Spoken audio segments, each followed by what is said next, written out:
Hi guys, happy Thursday. I hope everybody is having a fabulous day today. So the day is almost over, which is awesome. Although the ride home from work is pretty crazy. The traffic's outrageous today. But I wanted to hop on, say hi, see how everybody's doing. So something that I have been thinking about lately and wanting to get on and talk about. We've talked a lot about divorce and, what it's like to be us as adults and everything. But we haven't really talked too much about the kids. And what I mean by that is getting involved in a new relationship after getting divorced and having children of your own, and or dating someone who has children. And how, kind of the ins and outs and complications and whatnot, and benefits, of course, to that as well. So something that was really difficult for me and hard is after I got a divorce, or even, when just being separated before I met Jesse, something that I definitely thought about myself was I would never date someone or get involved with someone who has kids. A couple reasons. One, because I'm a selfish being and I like a lot of attention, but I also, in my mind, wanted that person to come into my life who had the time and attention to put into my children. So, I didn't give it a ton of thought, but the thought that I did give was like, no, I probably wouldn't date anyone with kids. And if you ever watched any of my earlier videos on Keeping It Real, you will know that I talked often about how I didn't like other people's kids. Other people's kids annoyed me, bothered me. When my kid sneezes, I would wipe it on my shirt. But when someone else's kid sneezes, I'm like completely grossed out, right? So, that's just how I've always been. And definitely different ages make a difference too. So when I met Jesse and we got together and he had children, this was a total shock to me, and it was very surprising. I know it sounds terrible to say that, how much I hate other people's kids and now I'm in a relationship with someone who has children. But he knew that about me too. This wasn't like a secret or a surprise. It definitely took some getting used to, but it didn't come easy.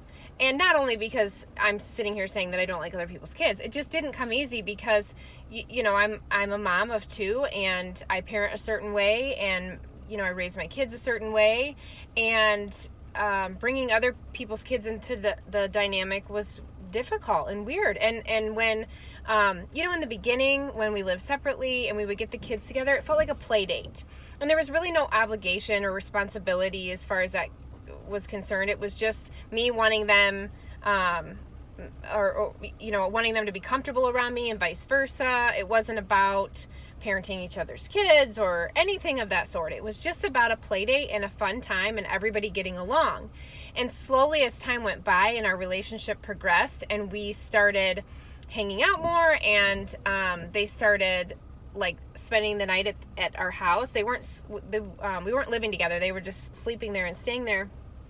And, the dynamic started to change a little bit. Now they're in your space, which is also in your children's space.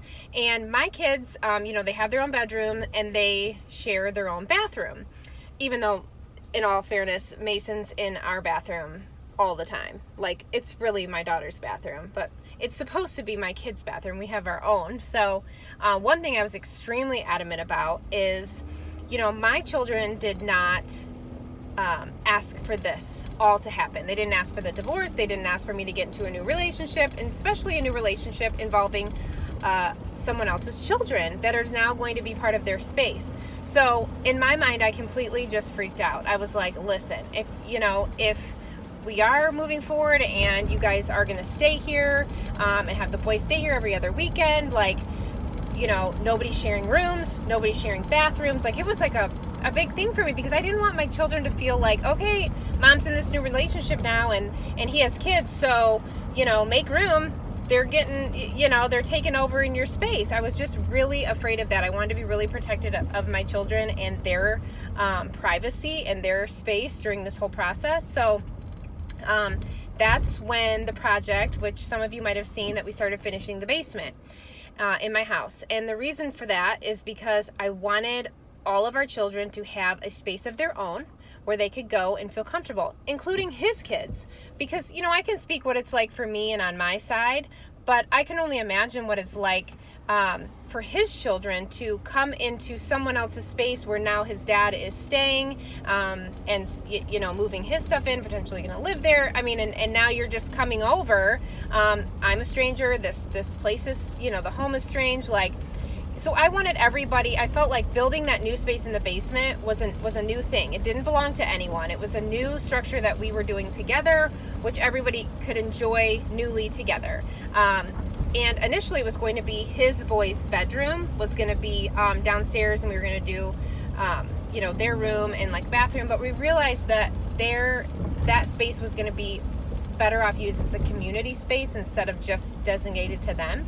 So we do have a 4-bedroom house. So we converted one of the bedrooms upstairs that was initially a playroom. We kind of just shifted everybody around, but it was by their choice, which worked out nicely.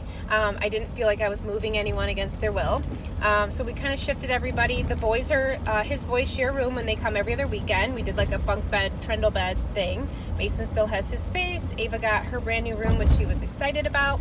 And we made the basement their kind of hangout and community space together. So that all worked out nicely, and you can't predict that. You don't know how it's going to go. But then it was about comfort level. It's like the boys are coming and they're staying every other weekend, and at the beginning you feel like they're guests. They're guests to come and stay at your house, and you want to make sure you're very accommodating to make that they're comfortable and they have everything they need and whatnot. And it's when does that cross the line of comfort wise of moving from a guest to you live here and this is your home and I want you to be comfortable like that. So that was quite a process. I still think it's a process. I don't think that happens overnight. It was definitely a transition for sure of feeling that I was okay and allowed to tell them that this is okay or this is not okay, but also them just the whole, it's kind of hard to explain, the whole navigation of that, and not wanting them to ever feel I guess I didn't want to feel okay, these are the rules of our home. If this is not the same rules at your home with your mom, that's okay, but this is how we do it here. And I was a little worried to put things in place like that because I didn't want them to not want to come or have any issues with it. But I also needed to maintain my own household because I have children in this home that I have expectations for and everybody needs to follow. So some things, would go really smoothly and then other things would not. So it's such a difficult process. And of course, over time, I got used to the idea of the boys being around, and I got used to everybody's personalities and how we mesh. And ages wise, Mason was 6. He was the youngest when this was all going on and everybody was introduced. And Jesse's oldest now is 17 years old. So, and then we just kind of ranged everywhere in between. So I was a little nervous, having some of the older kids being around, my youngest, and the language and not that everyone's swearing or anything, but just language, topics of conversation or different things that, being said or done. My son wanted to do what they're doing. And, so this was a whole different dynamic and brought on a lot of stress for myself and a lot of conversations between Jesse and I. And one thing that I don't think anyone really prepares you for is, my ex-husband and I might disagree on a parenting situation, but it wasn't, it didn't get offensive or go that type of route. Now in this type of situation and scenario, I feel like when either one of us, meaning Jesse or I, want to discuss the other person's children, it is something that if Jesse wants to come to me and talk about my kids and vice versa, you really do have to go to this whole other place and not get offended. We're all together in a household now. So, me as, I'm a full-time mom, so I'm always with my children, and to have someone tell you how to, do something, or they would prefer something different.